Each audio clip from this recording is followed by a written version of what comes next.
This is Mommying While Muslim, recorded live and unedited. Watch as Zeba and Uzma record their podcast, see their reactions, and find out for yourself what all the buzz is about.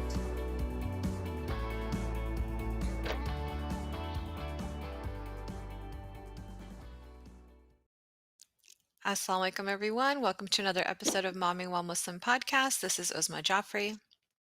And this is Zeba Hassan. You're looking all pretty in pink with your cute little leopard hijab. I mean, you're just And a like necklace. coming I at never us. wear And a necklaces. necklace. Are you kidding? I love it. You look so cute. Thank you. I tried. I told you I was going to try harder. I love that. Because, So just how's your week because, been? Oh, go ahead. our week is still getting in, used to the whole homeschooling, relearning fifth grade math. Apparently, I don't know how to teach it as well as I thought I did. Thank goodness I do have some help at home because I Good. was learning, they do it a different way. I did it like this Totally whole different. long school with the double zeros and adding the graphic paper. I did all that. And then I got the right answer. So I'm hmm sorry. I got the right answer. Get it, Yeah. do all of that. And he's like, yeah, that's not how we do it. And Well, then this he is how mommy's showed going me to a teach you. way but he showed me a way that was 10 times faster. So, you know what? It's Really? okay. We can learn from our kids. Lesson learned, we can learn from our kids. So, yeah, we're just getting into the habit. You've already been homeschooling for a while. So, I've just now really getting my hands dirty in it and loving every second of it. Who Yay. knew that I had a closeted teacher like living inside of me, like itching to come out? And we kind of do like our work together and we have a good flow, and I'm really enjoying spending this time with the kids. I'm not going to lie, but I love I love being it. around them 24 hours a day. But what about you? Like, what's going on with you? I know your sister just left. I wanted to say one thing. I wanted to say happy birthday to my mother today.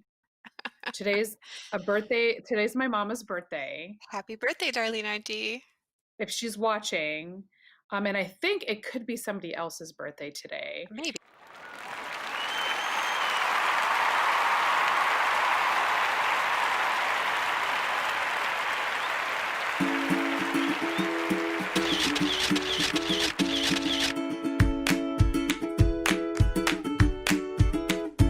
But any specific points that you may want to highlight that are politically correct and don't make me look like an awful monster growing up, that would be great.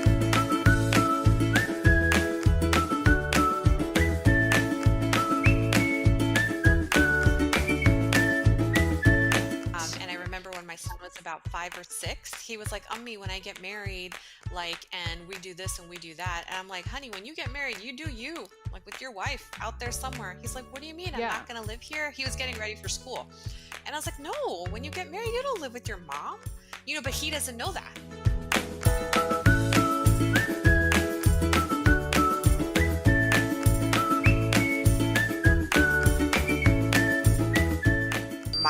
Mind blow. Like I could actually hear explosions of neurons, like going, "Oh my gosh."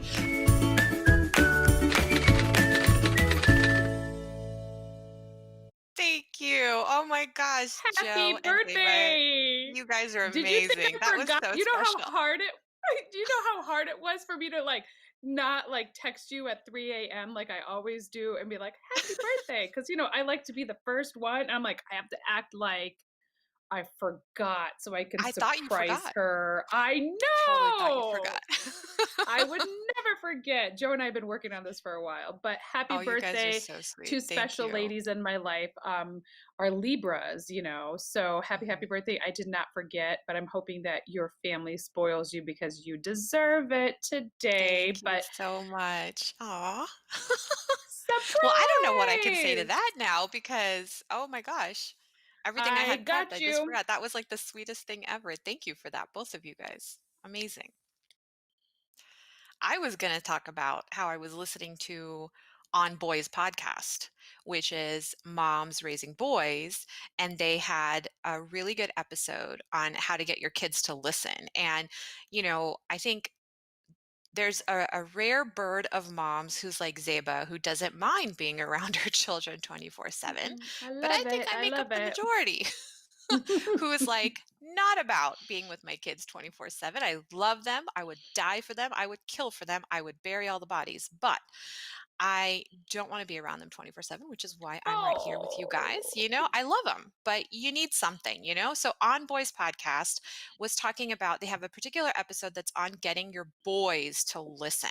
Okay. And Zeba and I are majority boy moms. We have our single princess daughters, but um, what Janet and Jennifer on Boys podcast were teaching, I took away three takeaways.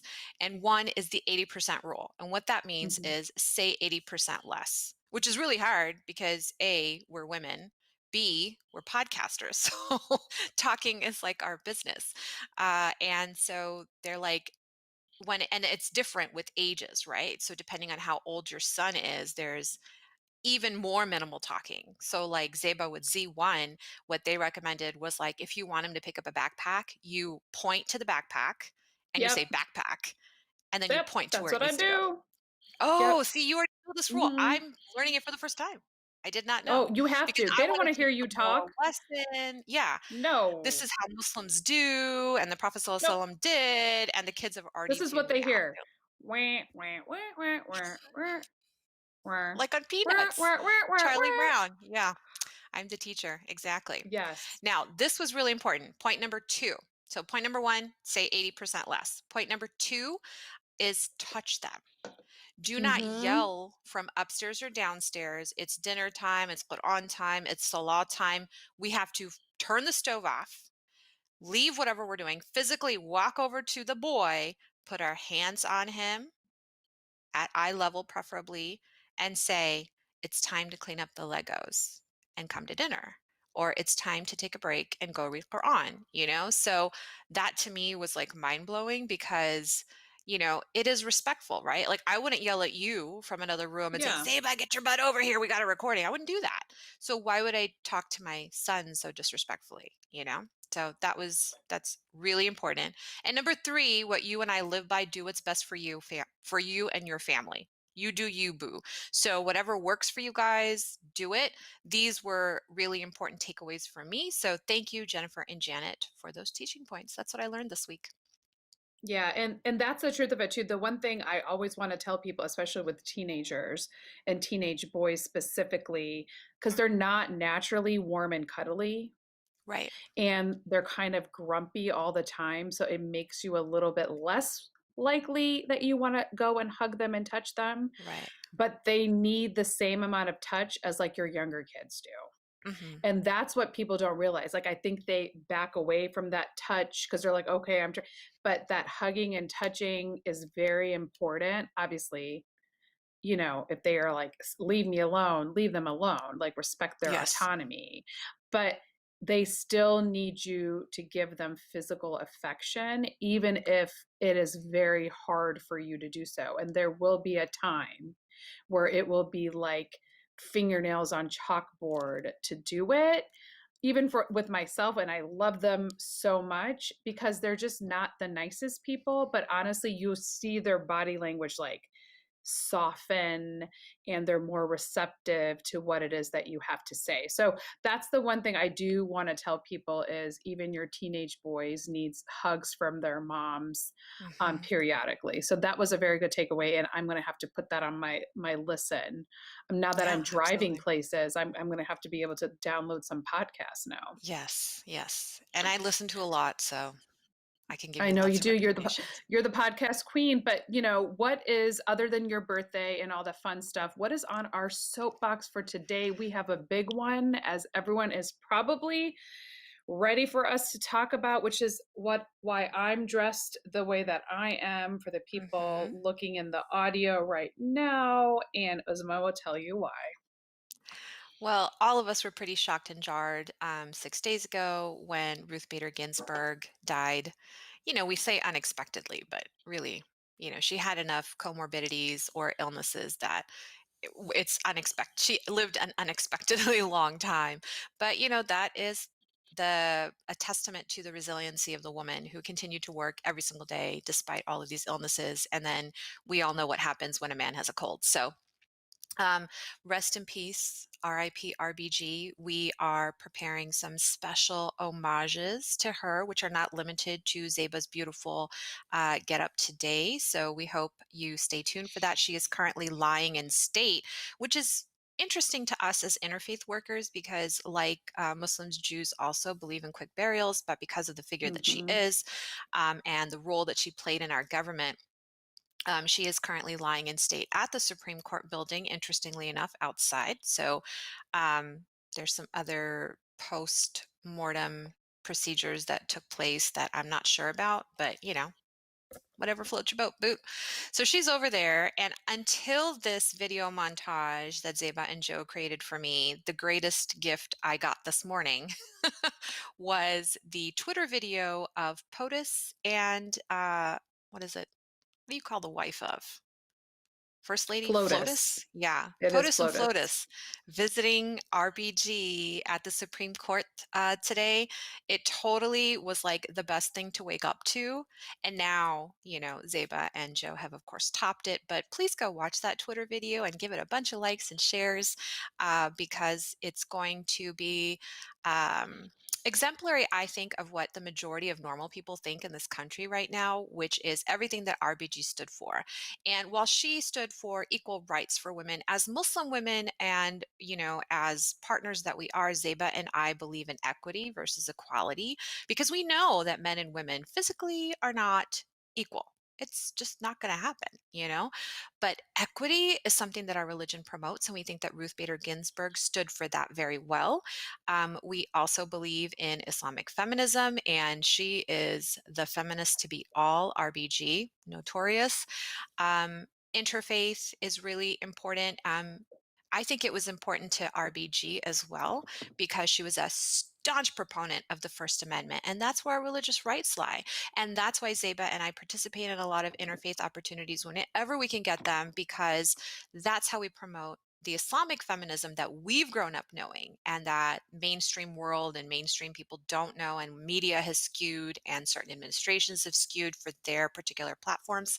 So interfaith is going to be part of the legacy that we carry on, what the work we were already doing, but that we think Ruth Bader Ginsburg would have been very proud of. So this week, you're going to be getting a lot of information for us. Actually, I would say the next few weeks, because we've got 39 days left until election day. So join our movement to register voters at vote.org, where you can check the status of your voter registration. States like mine are notorious for purging registered voters. And then if you're not registered in time, you will not be allowed to vote. So get to vote.org today and check your registration status by your state. The other thing that you can do to stop the nomination of another Supreme Court justice prior to Inauguration Day, which is what we want. We do not want to appoint anybody to replace Ruth Bader Ginsburg because, first of all, can't be done. Second of all, if you want to sign the petition to stop the nomination, stop the confirmation for sure, text 50409 and then text RBG, and you will get a series of questions. We've posted them in our stories. You can also go to Authentic and Unfiltered Podcast, and you can see their posts about it too. And the last thing I want to say is Breonna Taylor. We talked about a $12.1 million settlement that was given to her family by the police department for, I don't know, making them feel like they can sell their daughter's death. No, we wanted a conviction for the police that murdered her. Only one out of the three were charged yesterday, and not for murder. So yeah, Kentucky's going up in flames right now, and there's going to be anti-police protests going up all over the country. If you can safely go to one, do it. If you can't, start working on what we can do to reform police and make sure that a legal precedent is set for killing Black people in America once and for all, so that nobody does it again and no cops shoot Black people. That's our soapbox for today. Wow, it's always very informative, and I've been living under a rock. I had not watched that Twitter um, feed, so I will go look that up right after we're done with this. But I Yeah, am you'll so laugh so sad hard. to Will I really? Okay, good. Yeah, I'm gonna have to work on my Kegels, but if we're gonna be laughing so hard, if you know what I mean. But absolutely. I do have to say, I'm so sad that the Female Scholar Month is coming to an end, and we have our last guest in the series. And for those of you that have joined us just now and have not been a part of it, please go back and look. But we've had amazing people come on the show and talk about female scholarship, or they're pursuing Islamic knowledge for themselves and for our collective future, as Muslim American women in Islam and mothers specifically. And I just wanted to talk to you a little bit about. We're going to round this month off with a student in the making, and she is part of this next generation of female Muslim scholars. So I'm super excited to have her on. This is Reem Shaikh. She is a master's student at the Harvard Divinity School. Like, you just say Harvard, and everyone's just going to stop right there. So Harvard Divinity School. I am so proud of her. She is studying theological studies with a concentration, obviously, in Islam and Islamic studies. She was born and raised another Houston, Texas lady, but she spent half of her life in Qatar. So we're going to talk a little bit about that, where she attained her bachelor's degree in Sharia and Islamic studies from Qatar University, a program delivered entirely in Arabic. So she is obviously fluent. That is very amazing. And after completing the memorization of the Quran at age 7, Reem earned her Ijazah certification in the Hafs recitation and is now working on the Warsh recitation. I'm going to have to hear a little bit more about that. And she is currently a Muslim chaplain for the Islamic Society of Boston University, where she gives Islamic talks, serves as a resource for students seeking guidance, and her future aspirations include a doctorate degree in Islamic studies to help fill the gap of women public speakers in the arena. And we are so thankful that a member of the next generation is rounding out our female scholarship. Reem, thank you so much for joining us. Like, I lost my breath kind of talking about all the good things that you had to offer. So thank you so much for joining us here today at Mommyingwhilemuslim. Assalamualaikum, Reem. Assalamualaikum. Thank you for having me. I'm very excited to be here with you guys today. Yeah, yeah. So I'm excited because the last time I saw you, you were probably 3 years old. So it was before your family moved I to don't remember, Qatar. Yeah. sorry. Yeah, she's one of the original MSA babies. Like when I started college, there was 3 MSA babies, and Reem was the one who kind of, when she was really young, it was one of those situations we talked about yesterday on Wellness Wednesday where, Mhm. somebody would be nursing under an abaya and you had no clue because everybody's sitting down in this lecture and there's little Reem pops out and it's like, what happened? Where did that come from? she's like So she's like, as a thank you 19-year-old, for making that public to yes, everybody yes. right I have now no as an memory of it, adult. so it's She has no okay. memory of it. But it was great because, it kind of taught me the rights of women, the rights of children very early on as a naive 19-year-old. And that's something that her mom, who has been on this podcast a couple of times now, Sabah Sheikh, who did our most popular episode, Islamic Perspectives on Sexual Intimacy. So I know everybody's going to be downloading that right now. But her mom has talked a lot about it. And I think has set a precedent for all of us on what we want for our kids, and I would really love for Reem to kind of talk about her mom's role in shaping some of the paths that you've chosen, Reem, Mhm. and why you've done it, how much of it is you and how much has it been influenced by your two very influential parents. I don't think I would be where I am today if it wasn't for my mom. And um, it starts out with like the memorization of the Quran, because that was like the first step in my journey. And obviously I had no control over that because I started when I was 5 years old and ended when I was 7, and that was just my mom. She invested 8 to 9 hours a day with me, basically sacrificed all her dreams to kind of, make me be able to pursue this dream that I have today. And even though eventually I made my own choices to go into Islamic studies and stuff, obviously that started off with the foundation of having the Quran, and then my mom and my dad sending me to Egypt to learn Arabic, taking me to live in a Muslim country where I had access to this university with this great program. So if it wasn't for my parents, especially my mom, shout out to her, I definitely wouldn't be where I am today. Oh, I love it. I love it. I hope my kids talk about me like that one day, Zeba. I don't know. Oh, pray for it, You'll because you'll you never don't know. Right? accept it. If they talk Inshallah. about you like that, you'll never know. It's always behind the scenes that we talk about our moms Oh, like That's okay. this. So they're very never going to true. admit it. That is good. That's always, yeah, that's really good. So we know you just got married. So congratulations on that. Congratulations. Thank Yeah, you. starting lots of new things. But you're not a mom yet. You've talked about your mom's role in your life. We really appreciate it, and it makes me even more sure that I'm making the right decision when I tell my kids, no, you don't have to be a doctor, engineer, lawyer. You can be anything you want, especially if you're a Muslim scholar. That's going to be, for me, the ultimate goal for my kids. I know it's different for everybody, but this is kind of an important projection. I think thinking for the future of our Muslim Ummah in the United States, it's something that all moms need to consider, but we don't realize what a big deal that is. So could you speak a little bit to your family, your education, and how that ultimately became your goal, Islamic scholarship? So I was blessed in the sense that both my parents were very active in the Islamic community. You know, they started out a Islamic convention in Texas, the Texas Dawah Convention. My dad started at MuslimMatters.org with his friends, and all of that kind of gave me the background that I needed to be able to go into this career.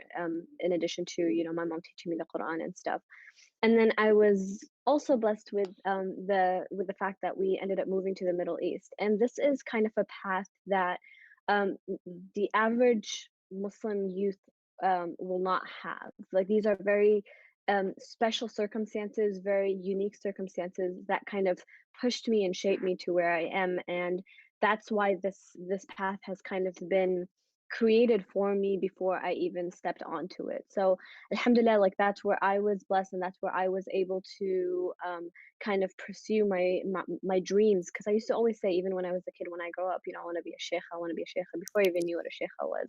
So those all these different factors that came into my life just by the chance of having the family that I have, or the environment that I had, or being in a country where I went to an all Arabic school and was able to become fluent in the language. All those factors allowed me to be where I am today. And these are many factors that many Muslims don't have access to. So I thought, for myself personally, if I have been given all these advantages, then it wouldn't be it would be kind of a waste if I didn't do this. Not only because I want to do it, but I felt like it was a responsibility on my part, since I was kind of trained to do this. Um, and then on top of that, kind of setting a standard, or setting like a picture for other Muslim women around America, that you can do this too if you want to, and you just have to push to be able to also have these factors in your life. If you want to study Arabic, many opportunities here to study Arabic. If you want to learn Islam, many new institutions are teaching Islam, whether formally, informally. The opportunity is always there. I was blessed with having the opportunities kind of in my face, but the opportunity is always there if you look for it.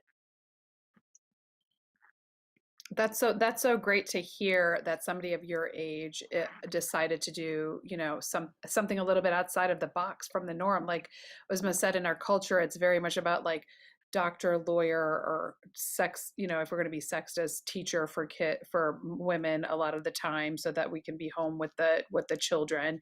But the one thing is, I know you just got married, and that's so exciting. But you do know that everybody that's been on the show so far has had 4 kids. So we might be contagious to you. So be careful. She Be go like careful this. coming off the show. Exactly. Because for whatever reason, that seems to be the prerequisite for being a guest on the show. But have fun being a newlywed. That's my only piece of advice to you. But the one thing I wanted to ask you is, because this is not the traditional role that Muslim youth is taking currently, to be honest with you, like if you actually go and talk to the youth, what kind of advice could you give them, for these people that are kind of like wondering what it is, what can you do, what are the practical applications for that group of people that are a little bit on the fence about allowing their children to pursue a less, what is the word, traditional role in society? So I think it depends on the person and to what extent actually they want to kind of pursue this a career in this field. Um, so again, as I said, for me, this is something that I wanted to kind of form my whole life around. But for other people who are interested in the field but do not necessarily want to, give it their all. I think encouraging the Muslim youth to get some sort of education or some sort of interaction with Islamic knowledge with the Muslim community is very important. And even if they want to pursue, some other career entirely, want to become a doctor, want to become a teacher, whatever they want to do, there should always be space for Islam in their lives because in the end, Islam is a lifestyle. It's not like a side thing in our lives. So having space for children and for teenagers to be able to um, you know interact with the sources of the religion, to learn Quran, to know about the prophets, to know about the seerah of the prophet, to know about the stories of the Sahaba, the stories of the companions, to know about what is Islamic jurisprudence, what are the signs of the Quran, just a general knowledge about all of these. You don't need to be a student at Harvard. You don't need to go to Qatar to learn all these kind of basic foundations of Islam. So providing the youth with a platform to be able to access all this information is very important. And then, if one decides that they do want to pursue this field, obviously guiding them to see why do they want to pursue this field. I mean, many people just want to do it because it seems like it's something that can get them access to fame, for example, or get them access to a different lifestyle, for example. But knowing why someone wants to go into this field, knowing what their purpose is, what their goals are, what are their interests exactly, is important before kind of letting someone go into this field. And then if they do insist on that, I think Muslim men and women should be encouraged to go into to go into Islamic studies, because unfortunately, we do have a lack, especially in America, of kind of a balance between the traditional and the modern. So finding a bridge, building a bridge, and finding a balance between traditional studies from for example from the shuyukh that we get coming from the Middle East, from Saudi Arabia, from Pakistan, and then a modern, like we have a lot of people who talk about Islam, but they don't have any kind of foundation in the traditional studies. Finding a balance between these two aspects is very important, because you don't want something that's too traditional that can't relate to the culture of American Muslims and to the current contemporary problems that we're facing. And you don't not want someone too modern either, that doesn't know the Arabic language, or doesn't know the Quran, or does not have any access to to the primary sources of Islamic education. So finding a balance and encouraging the Muslim youth to be able to help build that bridge between these two polar opposites is very important and very crucial. And I think that's what's causing a kind of a, how would I say, like kind of a loss in the amongst the Muslim community, not knowing what their religion is, not knowing what they're supposed to do, not knowing what's right and what's wrong, and facing all these conflicting reports. So definitely encouraging the youth to be able to aid in that, whether it's a full-time career or whether it's even a part-time kind of a research position or something like that, is very important. Yeah. I mean, I think you touched on a lot of important things there. Like, first of all, the celebrity imam status, that is not what we should be Mm-hmm. seeking. It's literally, as you spoke to, that cultural, I feel like there's a nadir here in the United States, Mm-hmm. because growing up for us, all of the scholars, all of the imams had accents. And Zeba knows how I Mm-hmm. feel about accents. And so I'm a total She drives racist. I'm me nuts. sorry. I'm like, Yeah. stop it with that. Like, why I'm am I terrible. having to tell you not constantly? Yeah, but they all came here and they had a vision of what the perfect Muslim child and perfect Islam looked like, but in the context of the countries that they came from, whether it was the Middle East or it was the Indian subcontinent or wherever they came from. And so a lot of times it was really hard to engage that youth because our understanding was completely different. I mean, we had enough trouble because it was at home, our parents were Yeah. immigrants too, so it was like that clash, and then the religious clash at the masjid or Islamic school, wherever it was really hard to navigate. So when we're talking about pursuing, even if it's just the Islamic education and not necessarily the degreed education, it's to fill those gaps, this huge need for kids to culturally connect. They're American. So to culturally connect with Islam is super duper important, and particularly our female children, because I don't know, Reem, if you're familiar with some of the socially contextual problems in America due to our lack of female scholars. Do you feel comfortable speaking about that a little bit? Yes, definitely, and I think this is something that my mom specializes in also. And this is not only in America. This is around the entire world. Oh, okay. Unfortunately, the Islamic scholarship field has been dominated by men, and for some reason, it has become an assumption that it should be dominated by men, even though some of the most famous hadith narrations we have are by women. For example, the wife of the Prophet ﷺ, Aisha radiallahu anha, is one of the people who narrated the most hadith, and many Islamic rulings that we have now, we wouldn't have known without that woman in the past. So introducing women into this field who have sufficient knowledge in both traditional scriptural Islamic education and modern contextual problems is so important because these women are faced with so many barriers. For example, the barrier of faced with all the people that they can approach to ask their questions are all men. And naturally, there is a sort of gender discomfort that comes when, if I need to go ask, a scholar about, for example, a question related to my menstrual cycle or a question related to sexual intimacy, for example, I Mhm. would feel a lot more comfortable asking a woman that question than I would to a man. Yes. And I'm sure, all women feel the same. So having women who are specialized in Islamic studies and who can understand the culture of American Muslims um, is definitely there's definitely a lack of those women in the field, and I know many Muslim women who are faced with that kind of issue of not being able to approach someone, and then on top of that, the education that they are given is usually given from the male perspective, and that's why I'm sure my mom's episode on the importance of the woman's role in sexual intimacy is so important because these are facts that that women have never heard before. Like, oh, we Mhm. were never told this. Our shuyukh, our imams never told us this. Even back in the Middle East or back in the Desi world in Pakistan or India, Muslim women are just kept basically under the rug about all these rights that Islam has given them, and this happens because of the domination of men in the field. It's I don't assume that all men are basically hiding this information from women on purpose or not tailoring the education that they give on purpose. It's just naturally when you're speaking as a man, you talk from the perspective as a man, and when you speak as a woman, you talk from the perspective as a woman, and there is an imbalance there, and that's why we need more women in this field to create a balance and fill in this gap basically. I love that. I love all of it. And it's true, like the majority of the Muslim world is non-Arabic speaking.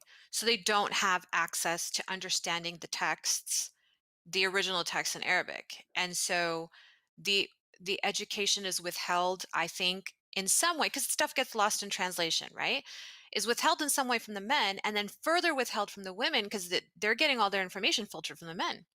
Because in the majority of the world, Muslim or otherwise, there's a higher illiteracy rate amongst women, right? There's so many impoverished nations. So those women are being fed and have been fed Islam through the interpretations through male interpretations, and a lot of times don't even know what's in the Quran and Sunnah. Like in this Mhm. Indian subcontinent, at least in Pakistan, what is it, like Bhejti Zever? I don't even know what that is, guys. Like it's something that my mom used to read until we were like, well, why don't you just read the Quran like we do in Islamic school?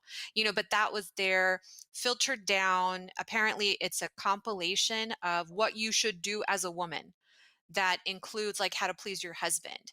I'm not really sure where the hell that came from because again, I'm American. I don't know. I've never read it. I'm completely illiterate in Urdu, so I don't know what's in it, but it's not authentic Islam because some of the stuff that my own family members have read out of it is like it was written by a man. So of course it's going to be, from the perspective of a man honoring men's needs and rights over women, and that is not what our religion did. So that's my soapbox there. Zeba, do you want to read that question? So I'm going to read that question. I'm definitely going to do that. But I just had to, as a mom who also has a daughter, and your mom is very open. Her episode made me blush the entire time. I'm not even going to lie, because we don't necessarily talk about this stuff in our communities, for sure. Definitely not in our house. But I'm trying to be open and more receptive to receiving that from my own children. But I'd like to know, before I ask this question, one, how was that conversation between you and your mom when she was like, honey, let me sit you down and tell me what you're going to demand? Did that happen before you got married? Did that happen like way before? Did you always know? So that's my first part of the question. I'm going to let you answer that and then ask the second question. Honestly, I don't actually remember too much of the detail. I know She blocked I it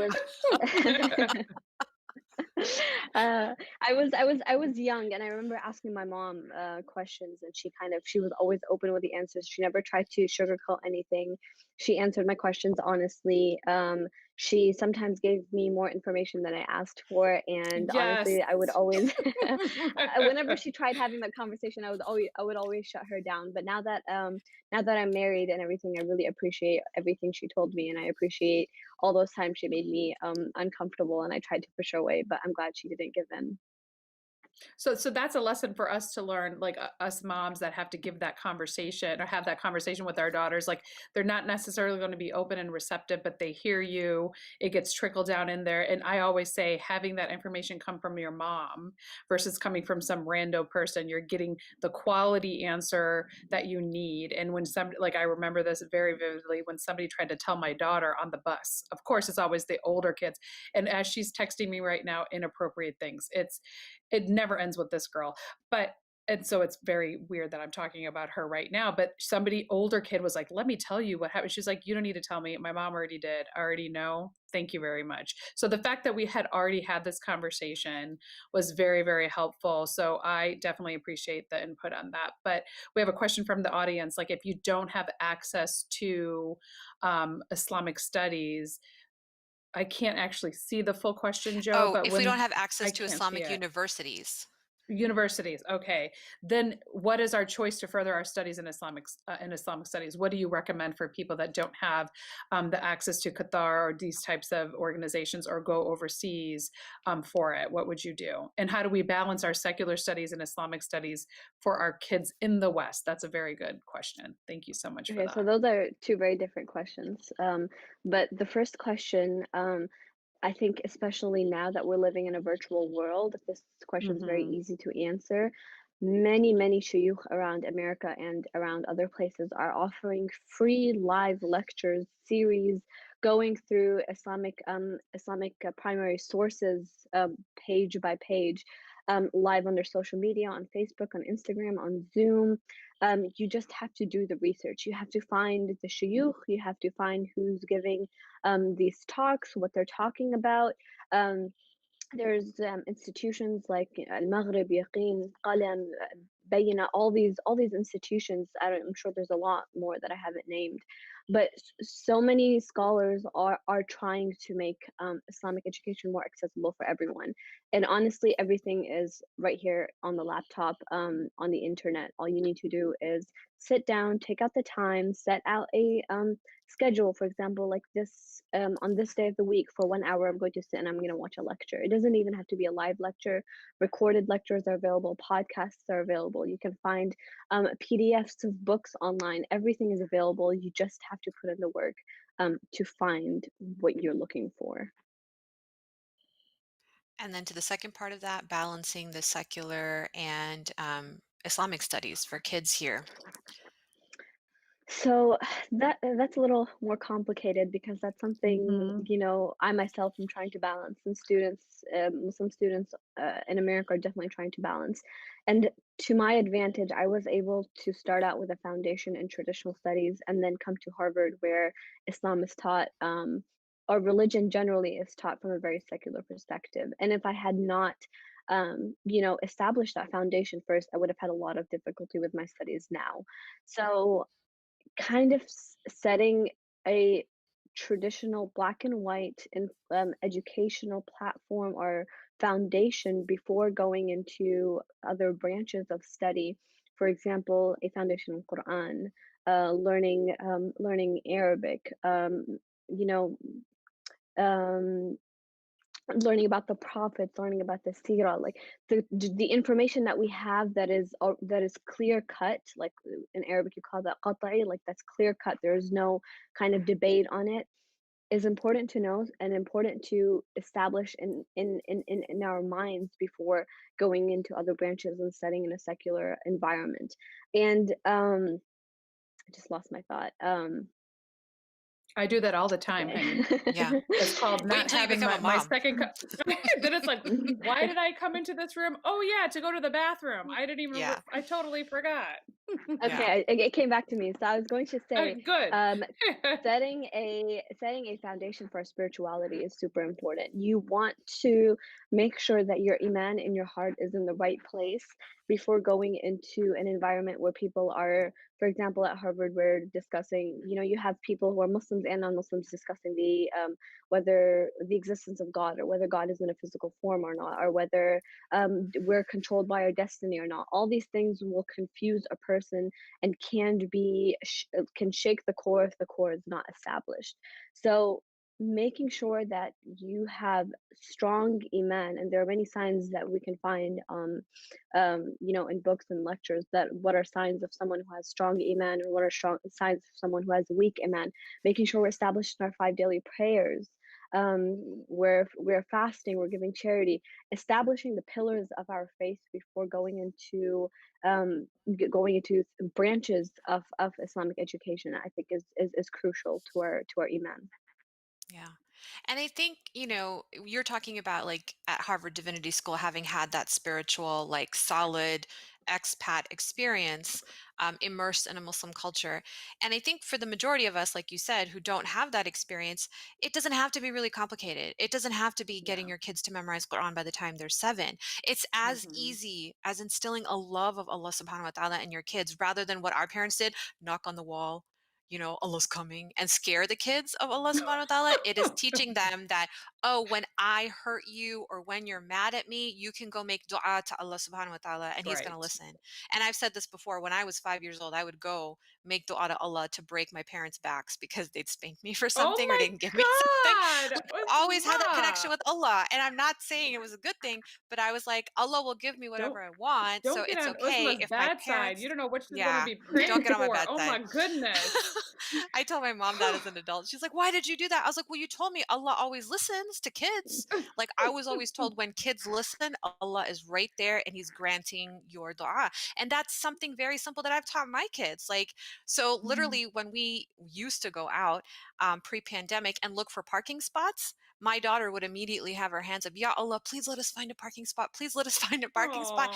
And by Oh. golly, Allah never disappointed me and he never disappointed her. A parking spot would open in seconds. seconds. I'm not even Wow. lying. I just want So, to add to that. yeah, Yes, It's please. so just as you're saying, instilling a love for Allah, and I think not only instilling a love for Allah, instilling the values that Islam has taught us.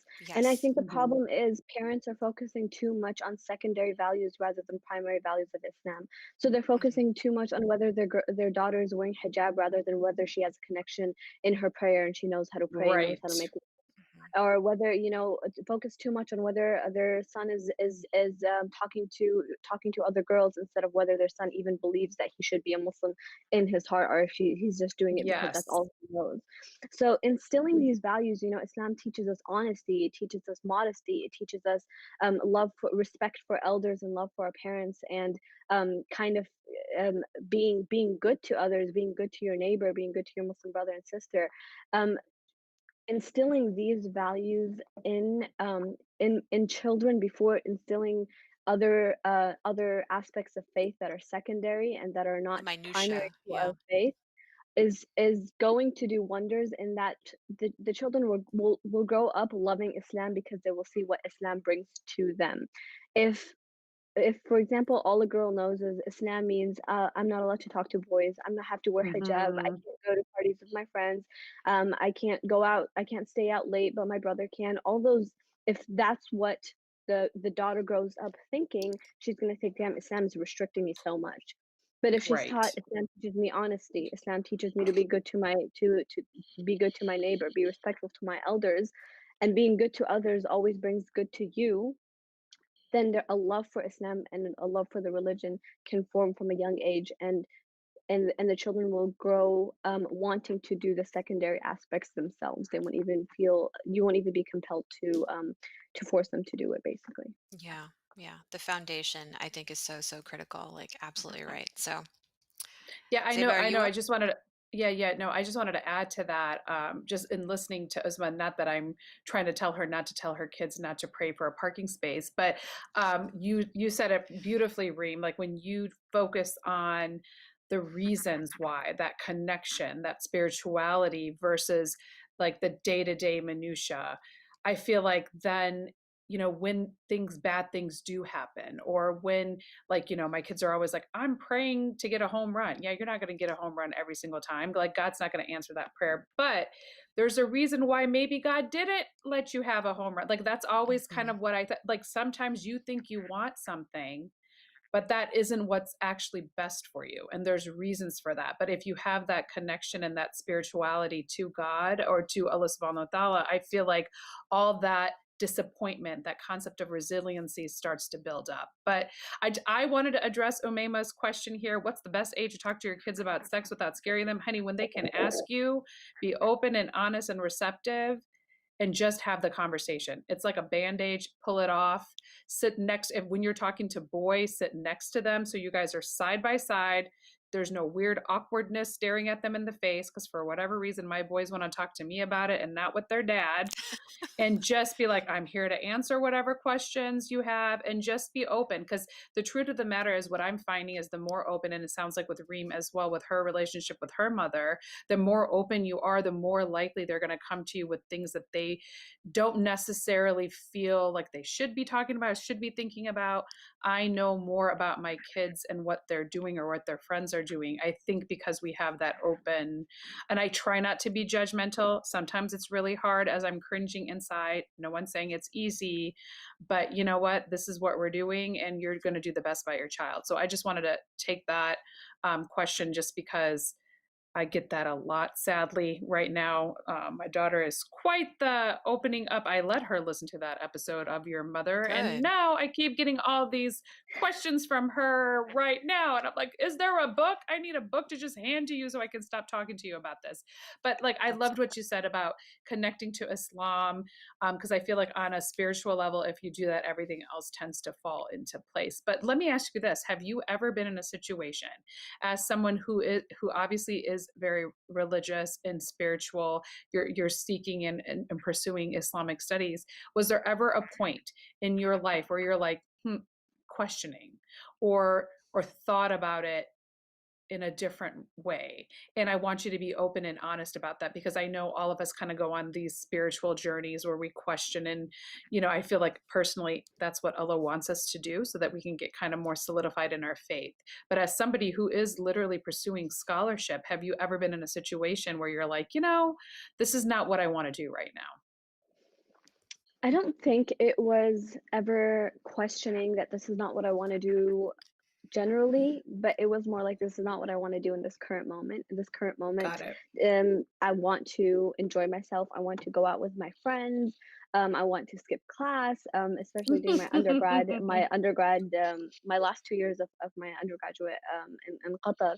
That's when I, had finally figured out, this is how you can have fun in this country. This is how you can go out with your friends all the time. These are the new restaurants that are opening. We can go out jet skiing. Um, all these activities are suddenly in your face, and you have all the group of friends pulling you towards this, and you're just the focus kind of goes away from this path that you have set in your mind. And I think that's very, very, very much okay, because if I hadn't gone through a phase where I kind of neglected my not neglected entirely, but put didn't prioritize my studies and didn't prioritize my dreams, and instead focused on enjoying myself and spending time with my friends, and going out with my friends, and exploring this new city that I'm in. I would have wanted to do it later, and I would have wanted to do it at a more crucial time in my life where I need to focus more on my studies. For example, now, last year I was able to move to Boston and focused entirely on my first semester, on all the reading that I was faced with, all the writing that I was faced with, and did not feel this compelling urge to go socialize and have fun, because I did a lot of that in in Qatar. So having a phase to enjoy yourself and to kind of um, fall down, so you know that how to pick yourself back Hmm. up is super important. And I'm not going to say lose your spirituality, but obviously we know in Islam iman increases and decreases. There's no stable level of iman. And for your iman to go high, you have to know what it feels like for it to go low. And everyone will have Yes. a phase in their lives that where their iman will feel low, where they just don't feel like, where they want to do their prayers speedily and not focus on it, or where they don't want to pray their sunnah and just do want to pray all the prayers fast and be done with it, or even not pray their prayers on time. Obviously, none of this is okay, but in order to perfect yourself and to realize what feels good in your heart and what makes you feel close to Allah subhanahu wa ta'ala and gives you this peace of mind, you have to know what it feels like to not have that. And when you don't have um, the level of spirituality that you're used to, and suddenly you're faced with like restlessness and uneasiness, and you're like, why is this happening? Oh, maybe it's because this, maybe it's because that. And then you realize, oh, maybe I'm not focusing on my prayers enough, maybe I'm not making enough dua, maybe I'm not connecting to God enough. And then you do that and you realize the difference in the way you feel internally. That's when you realize this is what I want and this is what I don't want. So definitely you need to be able to um, have your spirituality go low and able to so that you can appreciate it when it's high. That's super important because it's not just for kids, it's also for moms. We have periods where Yes. our spirituality ebbs and flows and we feel intense guilt, sometimes intense detachment, but it's that Hmm. detachment and that hunger for that connection with Allah subhanahu wa ta'ala that draws you back. It's kind of Allah's like a boomerang where you can't get away. We're like the boomerangs to Allah. We want to go back to Him. It's not always possible depending on what stage of motherhood you're in. So I do want to give everybody permission to know that that's going to happen, that's expected, and that's okay. Um, so tell us, Reem, how can we as Muslim American moms support our budding female scholars in this country? Um, so I think first of all, giving just like you guys are doing right now, giving me a platform, giving all these amazing Muslim women a platform to be able to speak out and to be able to have themselves known and share what they study and share what they do is very important. We live, in an age of social media and where everyone knows everything from social media. So advertising and sharing and supporting each other, and looking out for each other and sharing the stories and what other female scholars are doing, is very important, and letting Muslim women know that there are people that want to represent you, and there are people who want to connect with you and be able to give you the information that you need and be able to show you the true Islam, is the best way. And I think you guys are doing a great thing on this platform with everything that I've seen, and all this awareness that you guys are creating. Even with the episode where you had my mom talking about a topic that is not spoken about, and um, giving her a platform to be able to speak about that, giving me a platform today to talk about female scholarship, is super great. And may Allah reward you guys for it. Aw, thanks. She's gonna make me cry on my birthday. Oh, Oh, yes, mean. happy birthday. I'm sorry I forgot to tell you. Oh, no, that's okay. We did a whole thing in the beginning about it, so yeah. Zeba, did you have another question?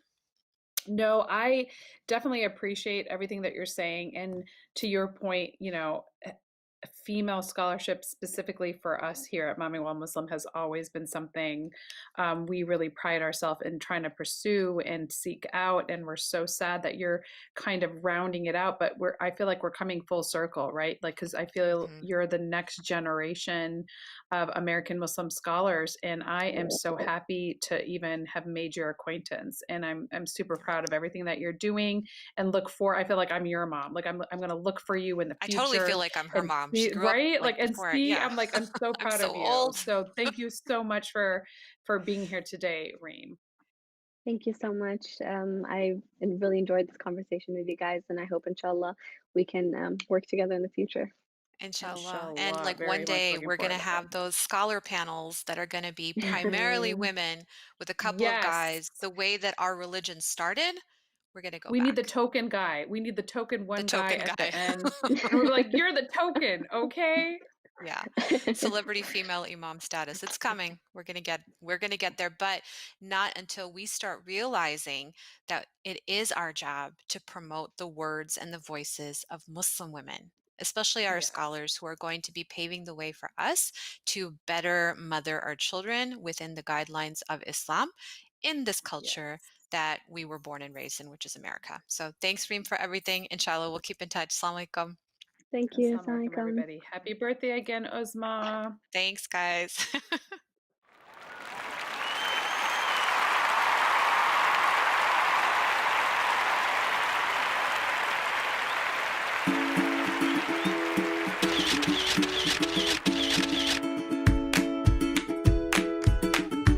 But any specific points that you may want to highlight that are politically correct and don't make me look like an awful monster growing up, that would be great.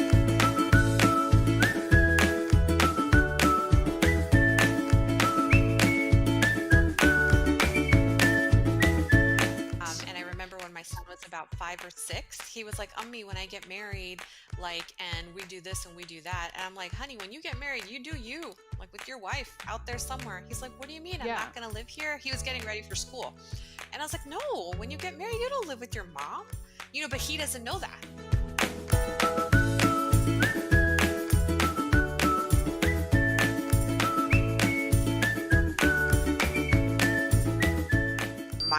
Mind blow. Like I could actually hear explosions of neurons, like going, oh my gosh,